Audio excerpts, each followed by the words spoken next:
Aktual na pag-apulayan ang sunog ng mga tauhan ng BFP at PNP Bunbon sa sumiklab na sunog sa mismong barangay ng Santo Domingo nitong Martes. Agad namang naapula ang sunog na ayon sa mga otoridad, sanhi ng pagdikit ng kortina sa sakit ng nakasaksak na aircon. Painis na po si aircon nila, may naggamit na ilapat. So itong saksakan po, katal. Dapat to, kapag hapot-hapot ni, dapat to, lapat. Kapag ilalapat, nag-iinit. Tapos nagkataon, ng kurtina nila, nagtama pa duman. So duman nagpon kaya nagkaigwa ng fire.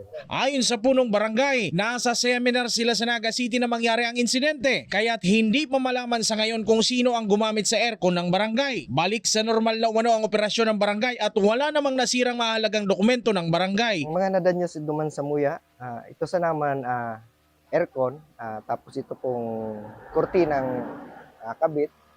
Aside from that, pa naman ibang gamit, tigi-inspection mi pa po si sa muya mga printer, desktop, at si mga gamit po sa opisina ng mga papeles na nagkabarasa.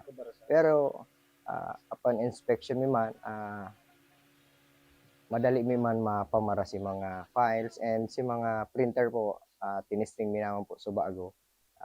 Thanks God na nagagana man. As of na po kaya pang switch, pa-inspection ko pa sa samuyang barangay electrician para kung sakali man makabalik tulos kami mag-opisina dyan sa samuyang barangay hall para masecure lang ang kayusan para din na ma-author itong siring na shortage sa pagkasulong. Jan Amador, CSN.